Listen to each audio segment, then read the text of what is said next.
The city never really sleeps, but some parts of it pretend to. Tucked between two gleaming office towers in Midtown Manhattan, the kind with doormen who wear gold pins and speak in hushed tones, sat a restaurant that didn't need a sign. People just knew.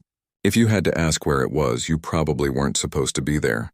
Inside, the lighting was soft, just enough to see your wine but not enough to read the fine print on your bill. The chairs were upholstered in something that felt like velvet, but probably cost more than a used car. Every clink of a fork, every murmur of conversation, seemed carefully measured, as if noise itself had a price. It was a Tuesday, which meant the usual crowd: hedge fund managers unwinding after closing a deal, foreign diplomats pretending not to eavesdrop, and the occasional celebrity hiding behind oversized sunglasses even though it was dark out. But tonight was different.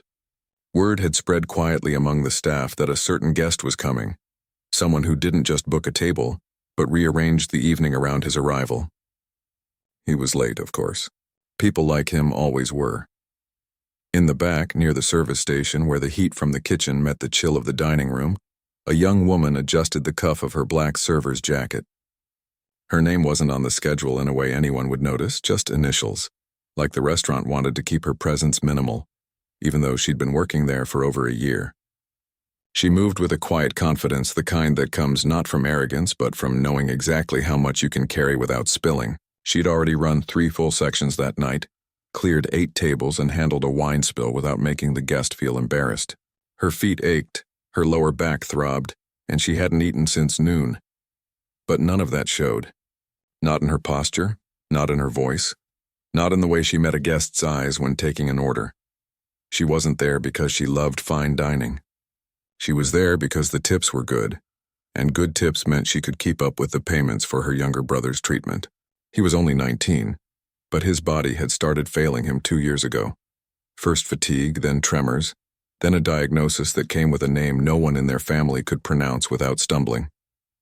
The insurance covered part of it. The rest, that came from double shifts, skipped meals, and nights spent studying medical billing on her phone while waiting for the subway. The restaurant manager, a wiry man with a permanent furrow between his eyebrows, came over and lowered his voice. "He's here," he said, nodding toward the entrance. "Voss, table 12. Don't let him wait." She didn't need to ask who he was. Everyone in the city knew the name. Julian Voss, tech billionaire, founder of a company that started in a garage and now owned half the apps on your phone. He'd been on magazine covers, talk shows, even a documentary that painted him as either a visionary or a tyrant, depending on which half you watched. In person, he was taller than he looked on screen, with sharp features and eyes that scanned a room like he was calculating its worth. He walked in without a jacket, tie slightly loose, already scowling at his phone. 2 assistants trailed behind him like shadows, one holding his coat, the other whispering updates into a headset. The hostess led him to a corner booth, private, elevated slightly from the rest of the floor, with a view of the entire room. A power seat. He barely acknowledged her. As he slid in, his knee knocked over a water glass. Ice cubes skittered across the table. Without looking up, he snapped, "Clean this." She was there before the last cube hit the floor. She didn't rush. She didn't flinch. She simply placed a fresh linen napkin over the spill, removed the glass, and set a new one down with a calm, "My apologies, sir.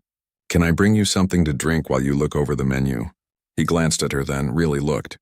Not at her face, but at her uniform, her hands, the way she stood, as if assessing whether she was worth his time.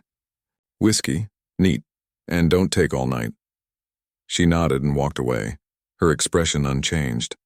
But inside she braced herself.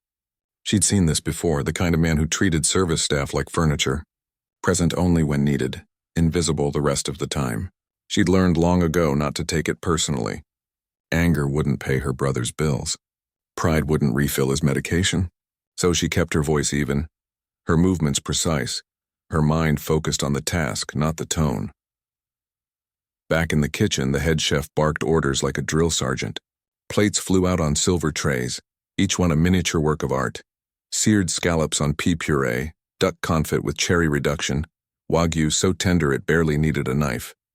The kitchen ran like a machine, but tonight there was a tension in the air. Everyone knew Voss had a reputation. Stories circulated among staff. How he once sent back a $200 steak because the salt wasn't Himalayan. How he yelled at a sommelier until the man quit on the spot. No one wanted to be next. She returned to table 12 with the whiskey. Set it down gently. "Your server for the evening," she said.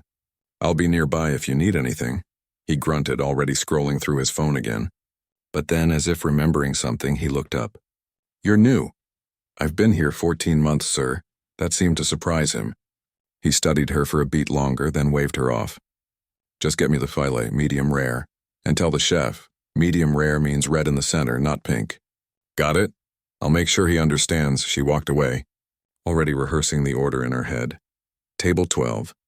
Voss, filet medium rare, emphasize red center, not pink. She knew the chef would roll his eyes, but he'd do it. Because even in a place like this, money still talked loudest. Outside, the city pulsed. Honking cabs, distant sirens, the hum of millions of lives intersecting. Inside, the air was still controlled, almost sterile. But beneath the surface, something was building. Not just in that booth, but in the quiet space between service and dignity, between power and patience. No one knew it yet, but the night was about to tilt on a single moment. Small, sharp, and impossible to ignore. She checked her watch. 2 more hours until her shift ended. 2 more hours until she could catch the last train home, heat up leftovers, and text her brother goodnight. She took a slow breath, smoothed her apron, and turned back toward the dining room.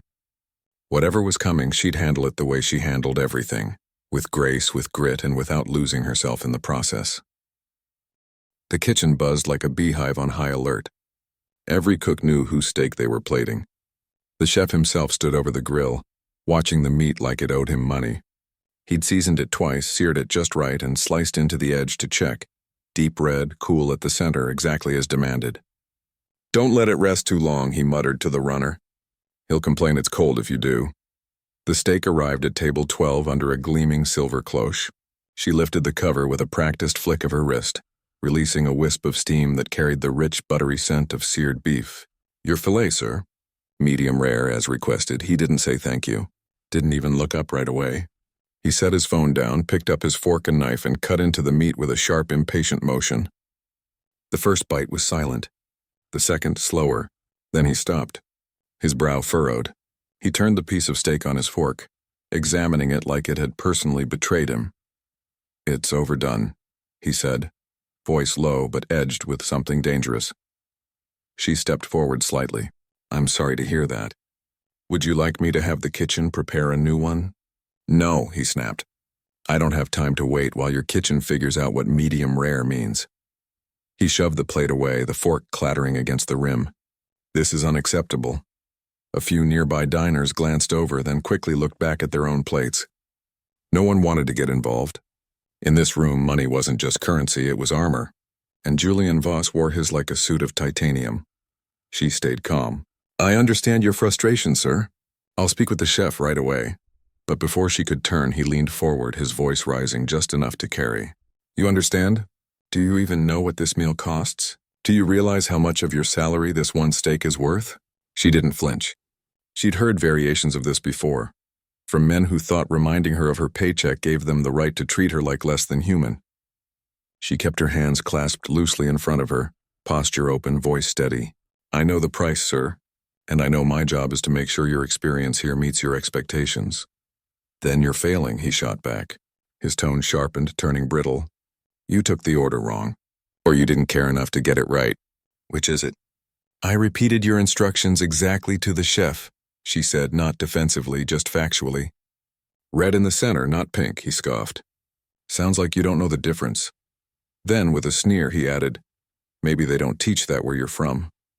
The comment hung in the air like smoke. It wasn't just about the steak anymore. It was about who she was, where she came from, the color of her skin in a room full of people who looked nothing like her. She felt the weight of it, the unspoken assumption that she was careless, uneducated, out of place. But she didn't rise to the bait. She'd learned long ago that reacting only gave people like him more power. "I was born 10 blocks from here," she said quietly, "and I've worked in fine dining for 6 years. I know my craft." That seemed to irritate him more. His face flushed. He stood up suddenly, chair scraping loudly against the floor. "You're arguing with me? Over a steak?" "I'm not arguing, sir. I'm clarifying." "Clarifying? He laughed, but there was no humor in it. You think this is a discussion? You're a server. Your job is to serve, not talk back, not explain. Just do what you're told, correctly. His voice had climbed now loud enough that conversations at nearby tables had stopped entirely. A woman in a sequined dress pretended to examine her wine glass. An older man closed his menu slowly, as if giving himself something to do. The manager hovered near the host stand, frozen, clearly weighing whether to step in or let the storm pass. She didn't raise her voice, didn't shift her stance, but she didn't look down either. I did what I was told, sir. I delivered your order as specified. If it's not to your liking, I'm happy to correct it, but I won't apologize for doing my job with care. That was the line, the one he hadn't expected her to cross, not with those words, not with that calm. His eyes narrowed. He leaned in close enough that she could smell the whiskey on his breath. You've got a lot of nerve, he hissed. Who do you think you are? For a heartbeat, the entire room seemed to hold its breath. Even the clatter from the kitchen had quieted. As if the whole restaurant sensed something shifting, she didn't blink. I'm the person standing here trying to do right by you even when you're not doing right by me. That did it. He exploded. Do right by me? He roared, slamming his palm on the table hard enough to rattle the silverware. You ruined my evening. I came here to unwind, not deal with incompetence. You think you're special? You think your little speech makes you noble? You're replaceable. All of you are. His voice echoed off the marble walls. Several guests actually flinched. One couple quietly asked for their check. The manager finally moved, stepping toward the table with a nervous smile, hands raised like he was approaching a wild animal. Sir, please, let's handle this calmly. But Julian wasn't listening. He pointed at her, finger shaking with rage. Get her out of my sight. Fire her now. She didn't move. Didn't look at the manager. She just stood there, steady as a stone in a rushing river. Her heart pounded, of course it did, but her face gave nothing away. She'd been yelled at before. By landlords, by bill collectors, by strangers who assumed the worst. But never like this. Never in front of a room full of people who could afford to look away. And yet, in that moment, something inside her clicked. Not anger. Not fear. Clarity. She realized he wasn't really mad about the steak.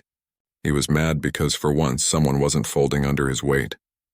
And that terrified him more than he'd ever admit. The manager stammered, Sir, I assure you we'll address this. No, she said, cutting in gently but firmly. Everyone turned to her, surprised. Even Julian paused, caught off guard by the quiet authority in her voice. She looked directly at him, not with hatred, not with pity, but with something far more disarming, understanding. You remind me of my father, she said. He also thought yelling made him powerful. The words landed like a feather in a silent room, soft but impossible to ignore. Julian's mouth opened, then closed. His chest rose and fell, but no sound came out. The fire in his eyes dimmed, replaced by something raw and unfamiliar. Confusion, maybe even shame. He looked around as if noticing for the first time that everyone was watching, that he'd become the spectacle. He sat down slowly, like his legs had forgotten how to hold him. The rage drained out of him, leaving behind a hollowed-out man in an expensive suit. She didn't gloat, didn't smirk. She simply nodded once, turned, and walked back toward the kitchen, not in retreat but in quiet dignity. Behind her, the restaurant remained frozen, the air thick with the aftermath of something no one had seen coming. And in that silence, something shifted, not just for him but for everyone who'd witnessed it. Because sometimes the most powerful thing you can say isn't loud. It's true. The silence that followed wasn't the kind you could ignore. It wasn't just quiet. It was thick, like the air itself had stopped moving. Silverware hung midair. Wine glasses paused halfway to lips. Even the soft jazz playing overhead seemed to lower its volume out of respect. For a few long seconds, no one breathed. No one blinked. Everyone in that room, diners in tailored suits, servers balancing trays, the hostess frozen by the entrance, had heard those words. And they'd felt them too. She didn't wait for a response. She didn't need one. She turned and walked calmly toward the kitchen, her steps measured, her back straight, not fast enough to seem shaken, not slow enough to invite more attention, just steady, like she'd said what needed saying and now it was time to move on. Behind her, the man who'd been shouting moments before sat utterly still. His hands, which had been clenched into fists, now lay flat on the table, palms down as if anchoring himself to reality. His face, usually sharp with impatience or smug with control, was slack, confused, almost lost. He stared at his plate, at the half-eaten steak, but he wasn't seeing it. He was seeing something else. A memory, maybe. A voice from long ago. A kitchen in a small house. A man with tired eyes and a short temper. A boy who learned early that volume meant authority. At the next table, a woman in a navy dress quietly dabbed her eyes with a napkin. She didn't make a show of it, just a quick, discreet motion like she was wiping away a crumb. But her hands trembled slightly. Later, she'd tell her husband over dessert that she hadn't cried in public in 20 years, but something about that one sentence cracked something open inside her. It wasn't angry, she'd say. It was sad, and that's what got me. Near the bar, a young server who'd been watching the whole thing leaned against the counter, heart pounding. He'd only been working there 3 weeks, still nervous about pronouncing the wine list correctly.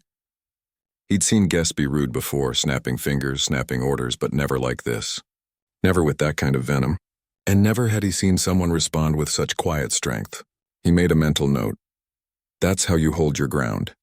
Not with fire. With truth. Back in the kitchen, the head chef stood by the pass, arms crossed, watching her approach. He'd heard the shouting. Everyone had. His jaw was tight, his usual scowl deeper than usual. But when she reached him, he didn't ask what happened. He just nodded once, a silent acknowledgement that said more than words ever could. You good? He finally muttered. She gave a small, tired smile. I am now. He turned back to the grill, but not before muttering under his breath. That man's steak can wait. Indefinitely. Meanwhile, the manager finally found his voice. He approached the Billionaire's table with the careful steps of someone walking across thin ice.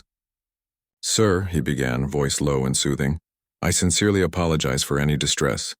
Can I offer you a fresh meal? Complimentary drinks? Anything at all? The man didn't look up. He just shook his head slowly. No, he said, voice rough, almost hoarse. Just leave it. The manager hesitated, then backed away. He didn't understand what had just happened, but he knew better than to push. Something had shifted in that exchange, something deeper than service or satisfaction. It was human, and in a place built on perfection and performance, that kind of raw honesty was rare enough to be unsettling. She returned to the floor a few minutes later, not because she had to, but because quitting mid-shift wasn't an option. Bills didn't care about dignity.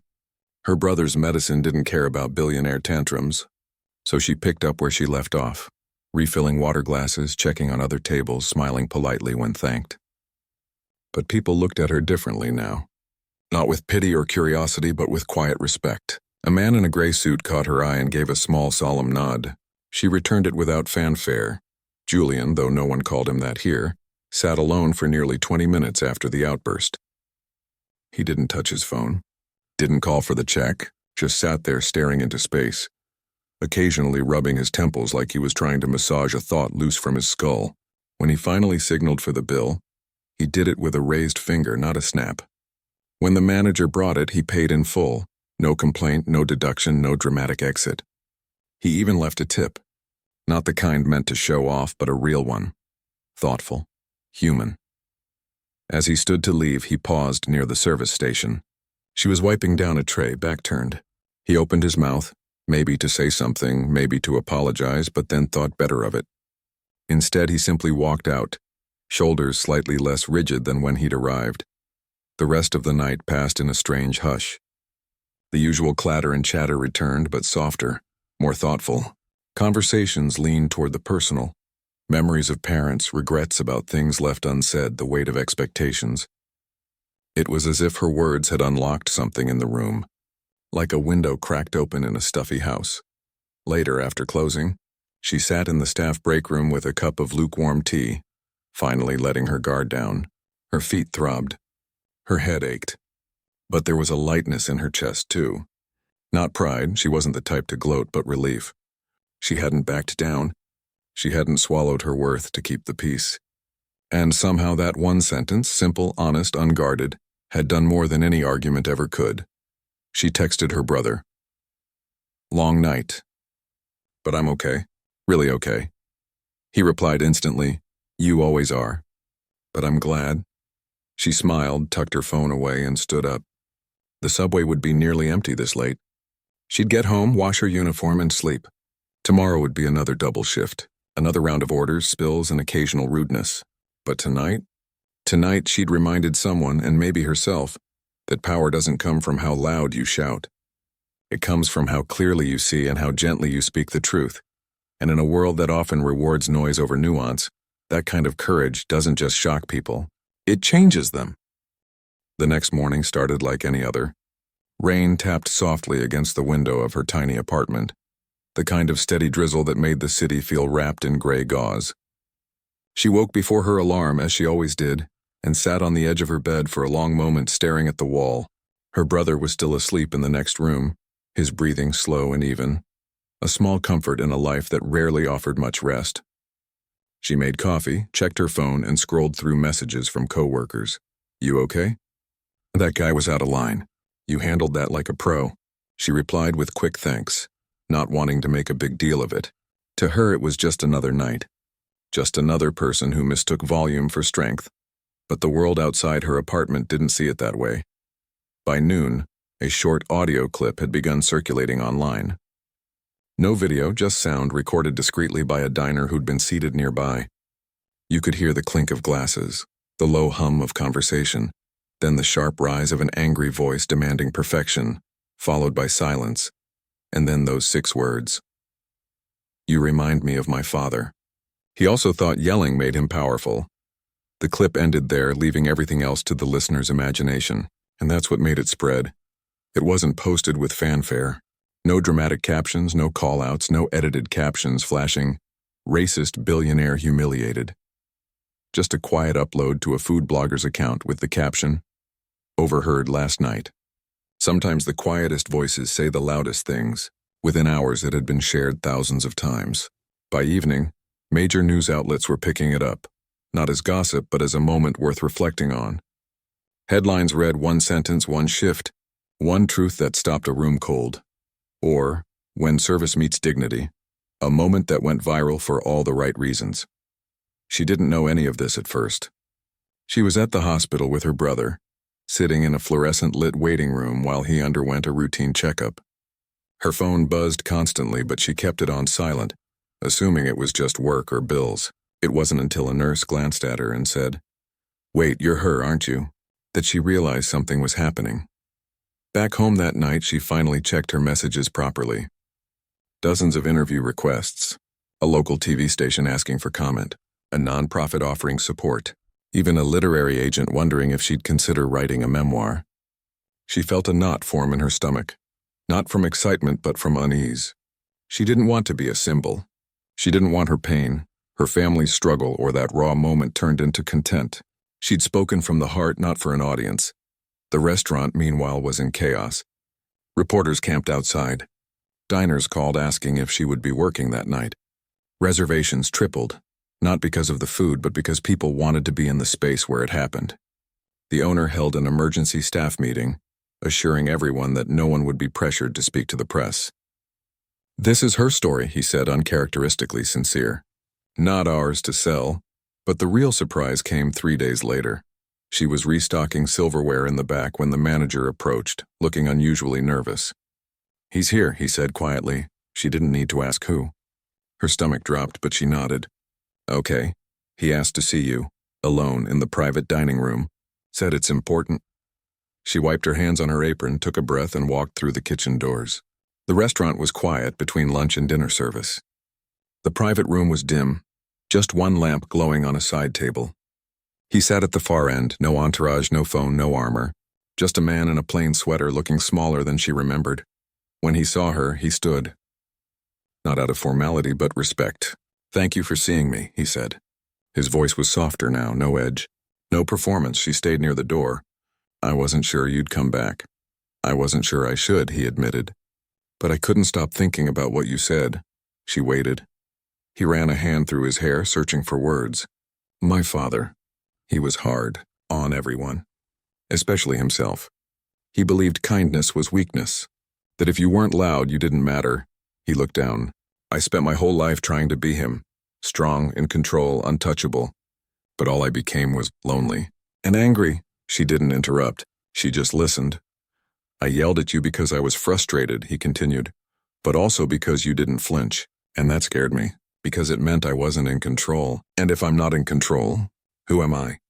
For the first time, she saw him not as a billionaire, not as a tyrant, but as a person, flawed, hurting, trying to find his way out of a lifetime of bad habits. I'm not here to ask for forgiveness, he said. I don't expect that. But I want to do something real. Not a donation with my name on a plaque. Something that matters. He reached into his coat and pulled out an envelope. Not thick with cash, just a single sheet of paper. Your brother's treatment, he said. It's covered, fully, no strings. No publicity, just peace of mind. She stared at the envelope, then at him. Tears pricked her eyes, but she blinked them back. Why? Because you saw me, he said simply. Not my money. Not my title, me. And you still spoke the truth. That's a gift I didn't know I needed. She didn't take the envelope right away. Instead, she looked him in the eye. If you really want to make it right, help others like him. Kids who work nights to pay for their siblings' care. People who show up every day, even when they're tired, even when they're treated like they don't matter. He nodded slowly. Tell me how. And so she did. She told him about the community center near her neighborhood that offered job training, but had no funding for hospitality programs. She told him about young people who wanted to work in restaurants but couldn't afford uniforms or certification classes. She told him about dignity, not just in how you're treated, but in how you're given a chance. A week later, an announcement went out, a new initiative quietly funded, offering full scholarships and mentorship for underrepresented youth entering the service industry. No press release, no gala, just action. She kept working her shifts, kept checking on her brother, kept living her life. But something had changed, not just for her, but for him. He started showing up at board meetings with a new kind of focus, not on profit margins, but on people. He began listening more than speaking, and sometimes late at night he'd replay that audio clip, not to relive his shame, but to remember the moment he started becoming someone else. Not perfect. Just trying. Time has a way of smoothing out sharp edges, what once felt like a single, explosive moment. The kind that splits your life into before and after, slowly settles into something quieter, more ordinary. Not less important, just woven into the fabric of everyday life. That's how it was for her. The viral clip faded from headlines. The interview requests stopped. The world moved on to the next story, as it always does. But in her world, the ripples kept spreading, gentle, steady, real. She didn't quit her job. Didn't chase fame or write a book or start a podcast. She kept showing up at the restaurant, still in her black server's jacket, still memorizing orders, still balancing trays with the same quiet focus. But now something had shifted in the way she carried herself, not with pride, but with a deeper kind of certainty. She knew her worth wasn't tied to how politely someone treated her, or how loudly they demanded perfection. It was in how she showed up day after day, with grace even when it wasn't returned, and the restaurant changed too. Not overnight, but in small, meaningful ways. New hires were trained not just on wine pairings and plating techniques, but on how to handle disrespect without losing their dignity.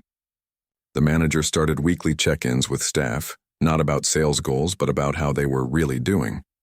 Even the chef, once all fire and fury, began asking servers for feedback on new dishes. It wasn't a revolution. It was just people choosing to see each other a little more clearly. Her brother's health improved slowly, the way healing often does. 2 steps forward, 1 step back. But now, there was no looming fear of bills piling up like storm clouds. The treatment continued without interruption. He started walking without assistance again, started laughing louder, started talking about going back to school. One evening, over takeout in their cramped kitchen, he looked at her and said, "You saved me." She shook her head. "We saved each other," she replied. And in that moment, it felt true. As for the man who'd once screamed at her over a steak, he didn't become a saint. He didn't vanish into the wilderness to atone, but he did change, not in grand cinematic gestures, but in the kind of quiet adjustments that only happen when someone truly sees themselves for the first time. He began therapy, started reading books on leadership that weren't about domination, but about listening. He restructured his company's internal policies, fairer wages, mental health days, zero tolerance for abusive behavior, no matter how high up the chain it came from. He never came back to the restaurant as a guest. But he did show up one afternoon unannounced in plain clothes to meet with the owner. Together, they finalized the details of the hospitality training program she'd suggested. It launched 3 months later in a converted storefront not far from her neighborhood. Brightly lit, welcoming, full of young people, some fresh out of high school, others returning to work after setbacks, learning how to pour coffee, fold napkins, manage a register, and most importantly, hold their heads high while doing it. She visited the program once just to see. She didn't give a speech, didn't pose for photos. She stood in the back watching a teenager nervously practice taking an order from a volunteer guest. The instructor, a former server from another upscale spot, gave gentle corrections, not criticism. "You're not just serving food," she heard him say.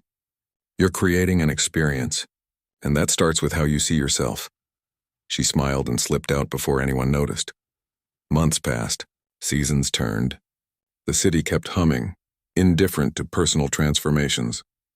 But in small corners of it, things were different.